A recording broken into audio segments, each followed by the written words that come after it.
Hey, what's up guys? My name is Summers, and welcome to my second Pokemon Challenge video. In this video, I'll be attempting to beat Pokemon Blaze Black with only first stage bird Pokemon.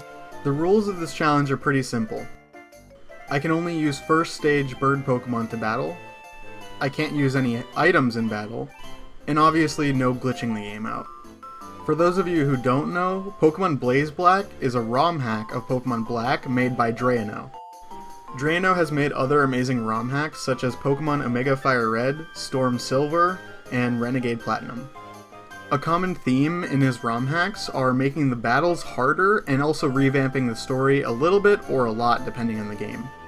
If you're a fan of that type of stuff, I recommend playing each one. I'll leave a link to his Twitter page in the description so you guys can check him out. Okay, let's begin. For our starter, I replaced Snivy with Pidove. That way we wouldn't have an easy type effectiveness against either of our rivals' starters. Typically first stage bird Pokemon are pretty weak, except for some Pokemon that actually don't evolve, technically making them a first stage Pokemon. However, we won't get them until later, which may sound like once we get to a certain point this run will be easy. Don't forget that this is a ROM hack, which isn't meant to be easy. Another cool thing to point out is that Doduo actually updates some Pokemon with needed stat improvements or ability changes. For the more unique ones, I'll be showing them on screen so you guys can see what changed. For example, here are the changes made to Pidove. These changes will lead to some pretty interesting Pokemon builds later in the game. These early game rival fights aren't very interesting, so let's move on to getting new Pokemon and the first gym. The first Pokemon we catch is Hoothoot. It won't be very good offensive or defensively, however it does have a utility move and Hypnosis. Hoothoot is a pretty dumb name, so let's rename it to something fitting. In Accumula Town, we meet Getsus. Now I don't know about you, but if someone who looked in every possible way like a supervillain was holding a rally asking me to join them, I don't think I would join them. Either way, gotta respect the hustle. Still a bad look though. Immediately after that, we're approached by N, who wants to battle us. This dude's name is just N. Maybe I need to stop judging, but if you want your villain reveal to be surprising, don't name the character N. Okay, moving along with the battle. There's not really much to say, most of his Pokemon are weak to flying type anyway. However, N will be a huge problem later in the game. This guy talks about Pokemon being partners, but every time we fight him, he ditches his whole entire last squad that just failed to you. Moving on, the fights are about to get really interesting. One last gust, and that finishes the first battle with N. The first gym is up next. On our way, we catch our third bird Pokemon, a Pidgey, which serves to be a physical version of Pidove. Come on, you knew this was going to be a name eventually. Burb and Yeet will be our main birds for now. Before we can take on the gym, we have to do one more battle with Charon. Oh hey look, I see he's catching onto the bird hype train as well. Wait a second, that's a weird looking bird. I'm watching you, Charon. I have eyes like, I don't know, some type of seal? Or maybe a kangaroo. Yeah, a kangaroo sounds better. Moving on to the first gym, and these guys got it right. They have to give you an entry AP exam in order to even challenge the gym. These guys are smart. Luckily, I was able to cheat off of Charon because I was watching him so closely. First gym leader time. This one's really interesting. They started off by having a rotation battle, and he uses most of the starters of the generations.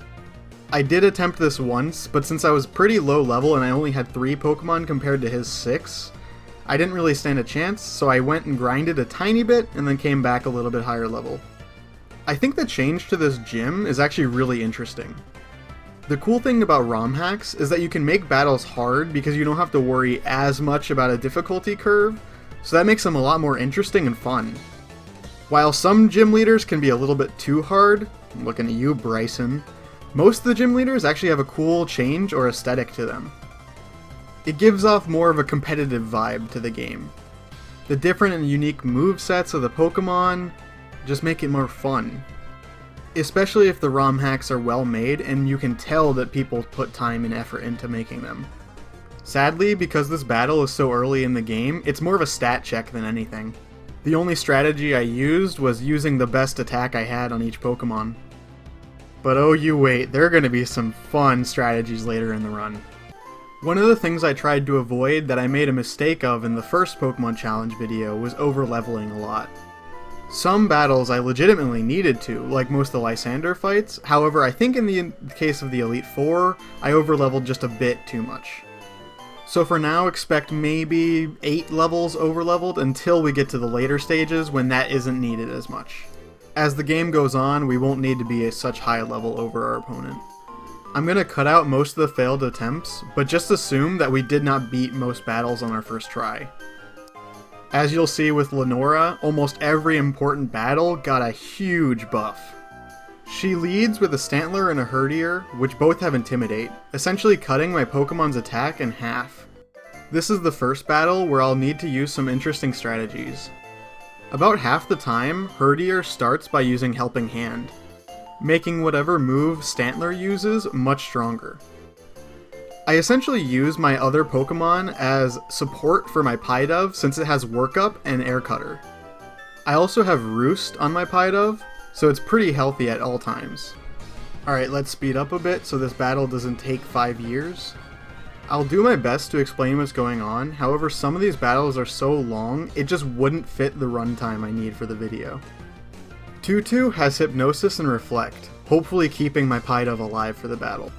Once we get enough workups in, it's time to begin the offensive. Because of Reflect, Lenora's Furret is the only thing that actually is a problem for us now because it has Thunderbolt.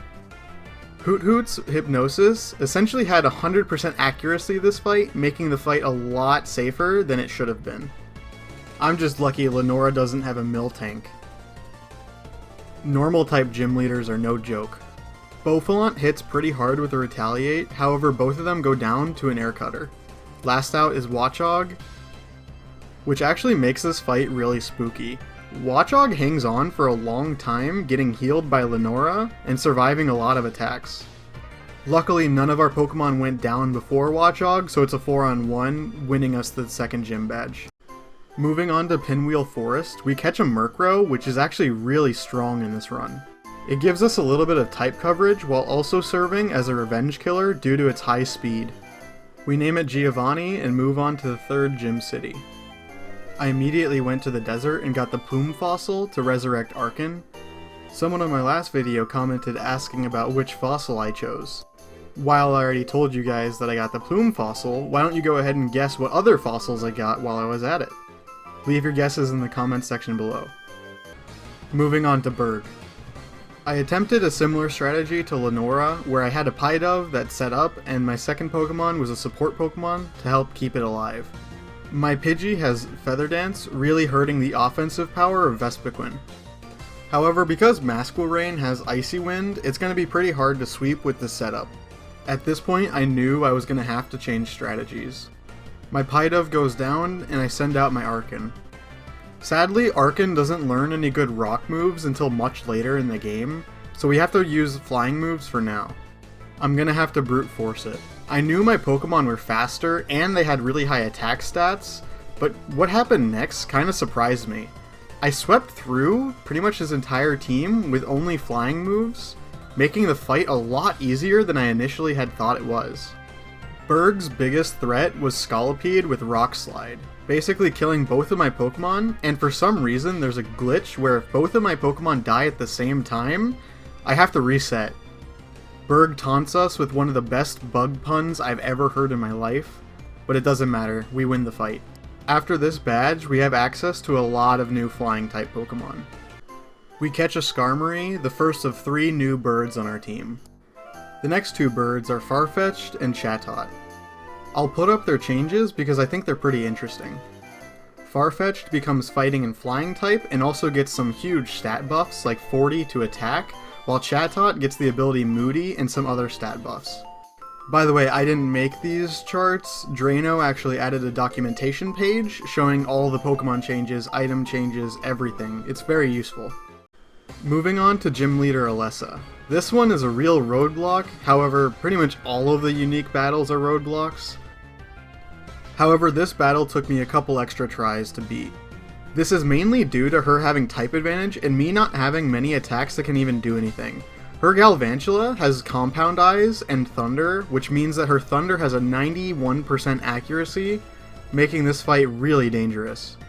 Sadly, because this fight took too many attempts, I eventually had to overlevel a bit and just stat check her.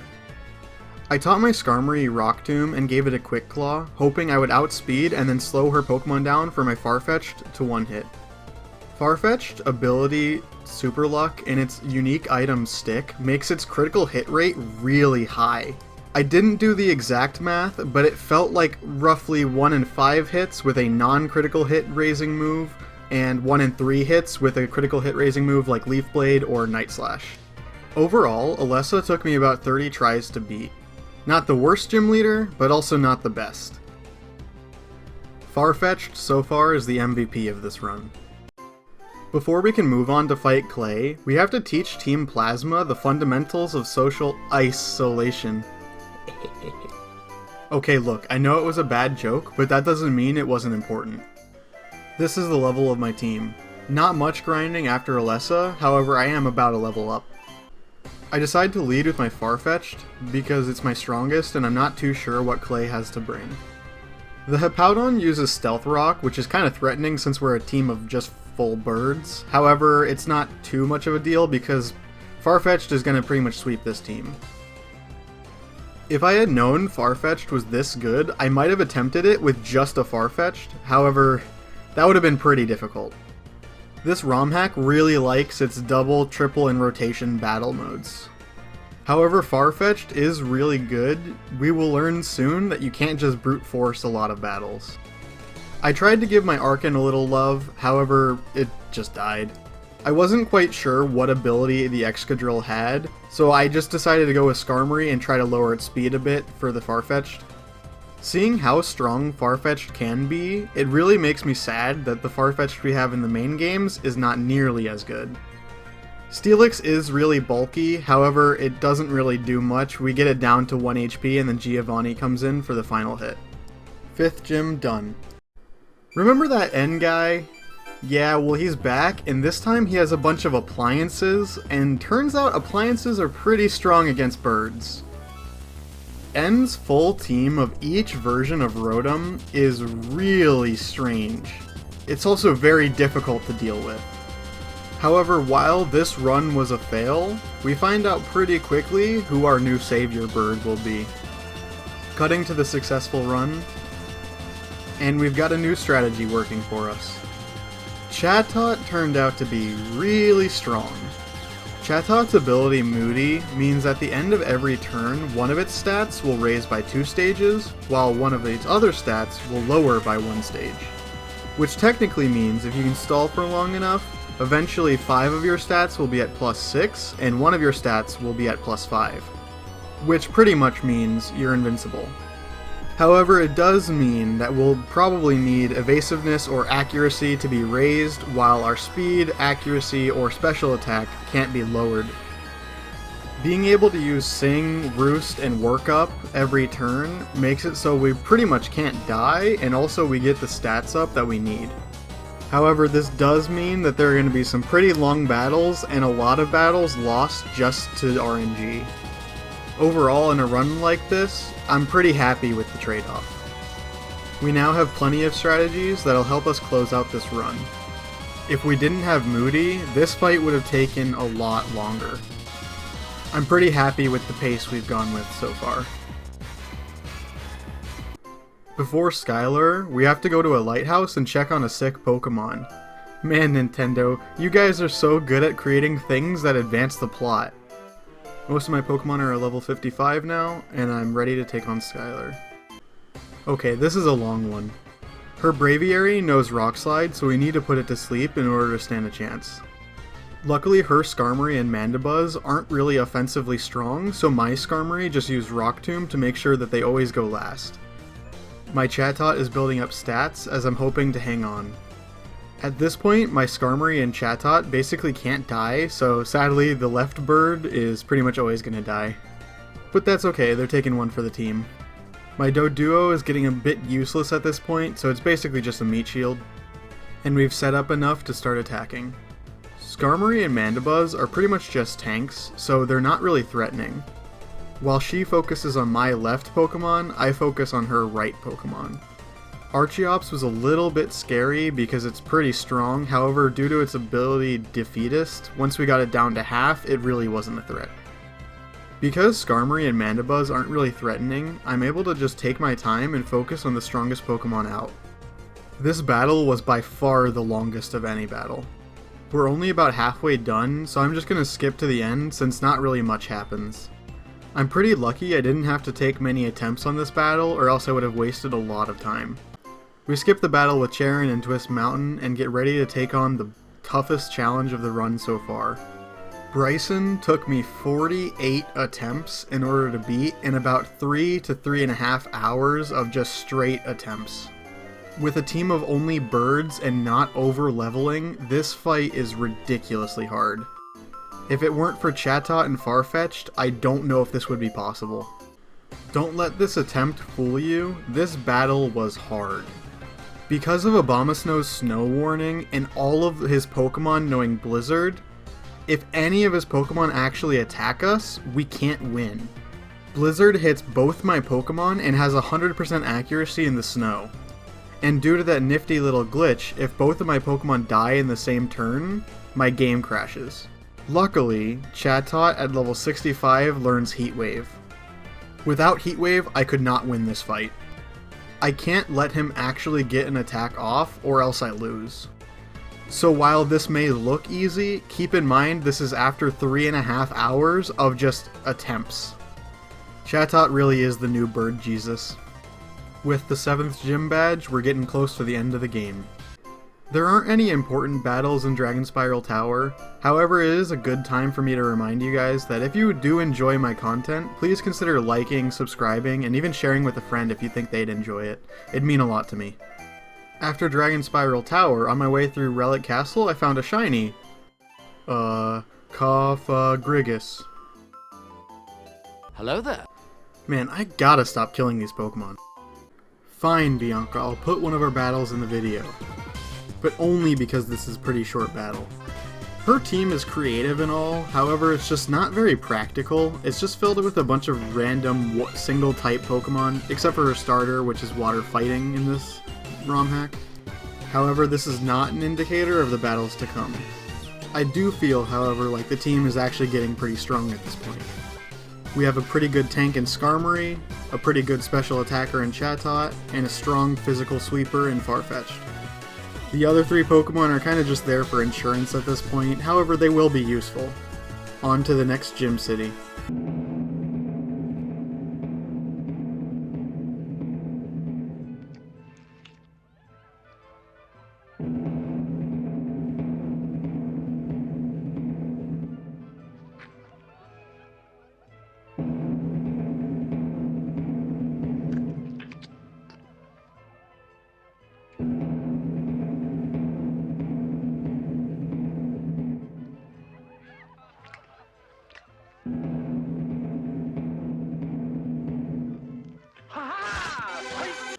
Okay, now that Getsus is dead, there's not much between us and the Elite Four. I did a bit of training before this gym just to make sure we were good since, you know, dragons are a bit better than just birds. My Pokemon are strong and I'm ready to take on the 8th gym leader. This one's another long one, so get ready. I find it pretty cool that in this ROM hack, Drano really used rotation battle, double battle, and triple battle in important battles pretty often. I feel like most of the time those battle functions are pretty underused. However, I do think a reason that is because sometimes dumb AI in these game modes can just kind of lose you or win you the battle out of nowhere. Especially in rotation battles where sometimes it feels like they just rotate for no reason. This battle does show that it can work sometimes. With moves like Outrage and Thrash and Petal Dance, it allows for the opponent to switch to cover up for the disadvantage of those moves. I would normally think I over-leveled for this battle, however in this case I actually don't think it mattered.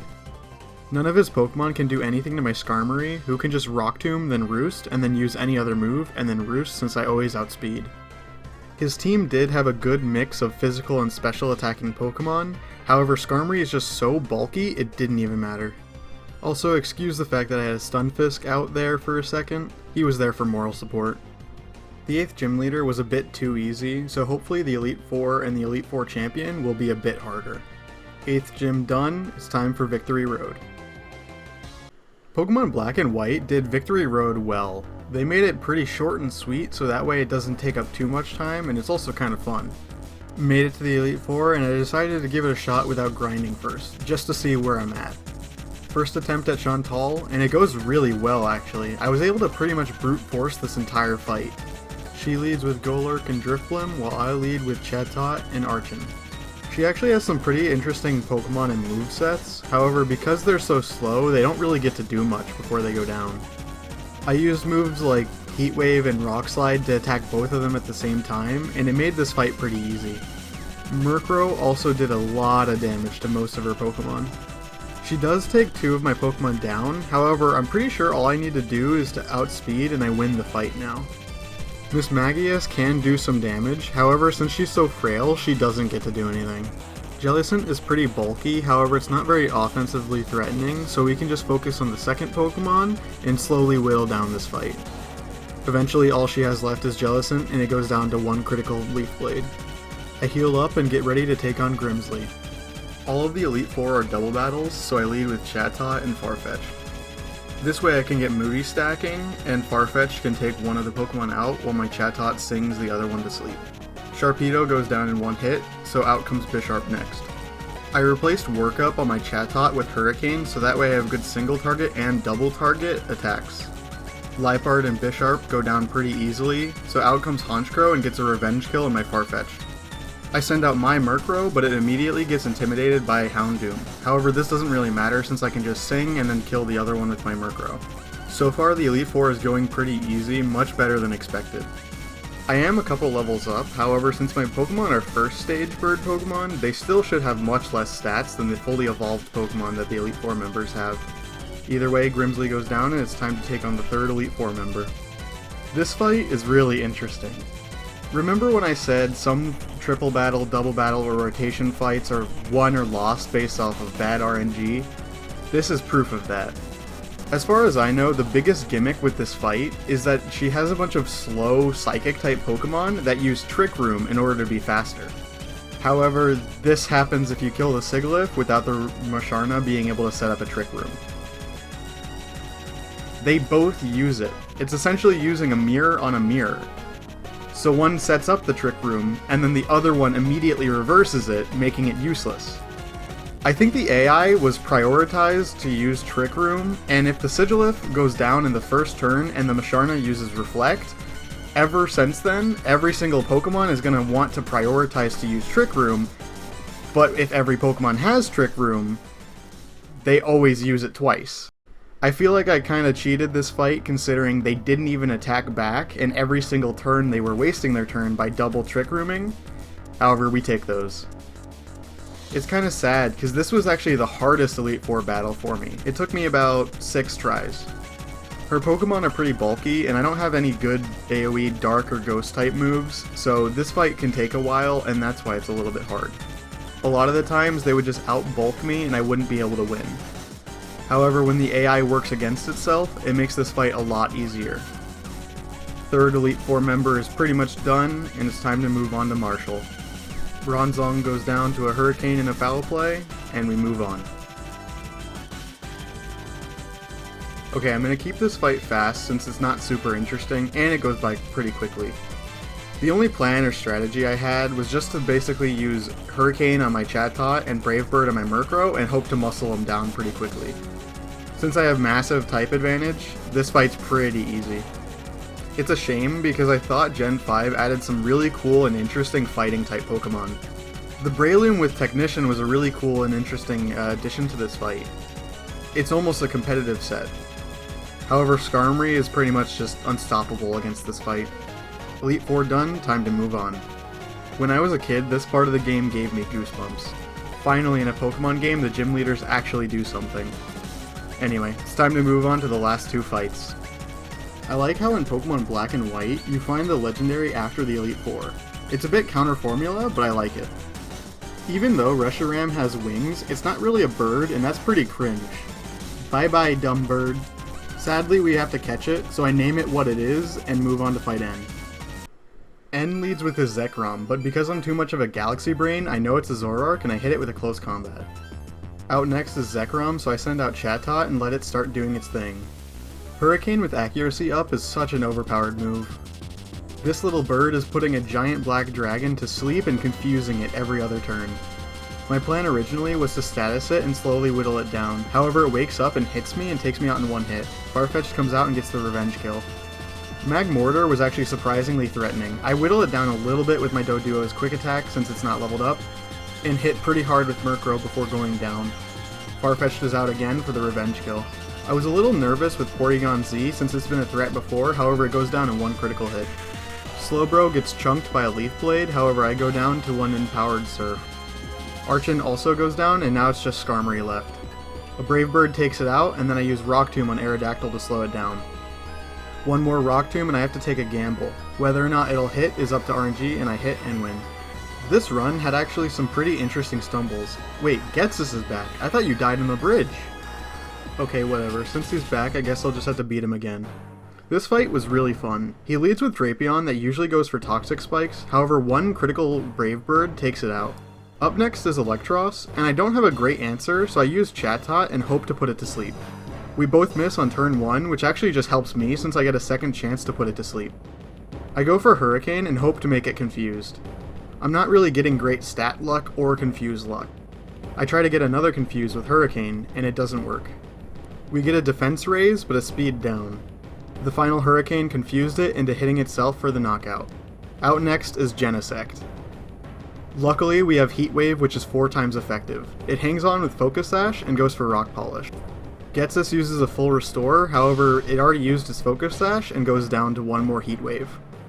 Out next is his signature, Hydreigon. Its White Herb restores its special attack down from Draco Meteor, however another one takes us out. I send out Farfetch'd to hope to get as much damage as possible in. We almost go down to a Draco Meteor and knock it out with a Sacred Sword.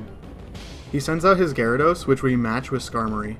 Even if we go down, at least we can reduce its speed. Rock Tomb has been an insane move for this run. It goes for an Aqua Tail but loses some of its HP to Life Orb. It lands another as I go for Roost. Again, I took a little bit of a gamble and went for Rock Tomb instead of Roost, and I take it out. Up last is Dusknoir, so I send out Giovanni. I hit Foul Play as it burns us, reducing our attack. I realized I wasn't going to have enough damage to take it out, so I set up a Tailwind and accept that I'm going to have to sack my Murkrow. I try to do as much damage as Brave Bird, but I go down to a payback. Farfetch'd is out, and one Leaf Blade finishes the run. I'm pretty happy with this run. I never felt like I had to truly overlevel. At some points I did have to grind, but it never became an issue. Part of the reason I chose this run was because I thought some of the bird Pokemon had some interesting changes and I wanted to show them out. Skarmory was mostly the same, however Chatot and Farfetch'd had some interesting builds. This video took me a bit longer than intended to make. However, I'm finally done and can move on to a bit of an easier run. I'm not quite sure what I want to do next, but if you have any suggestions, please leave them in the comments. If you liked the video, please consider liking or even subscribing. And as always, stay safe, thanks for watching, and I'll see you next time.